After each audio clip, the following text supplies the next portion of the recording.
When is the Best time to do it. or what time of the day? When is the best time to do it? Do we do it?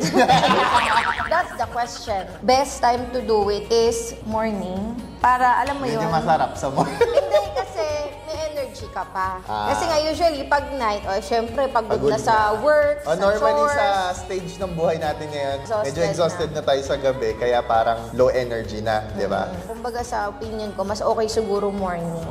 Kasi nga, full of energy pa.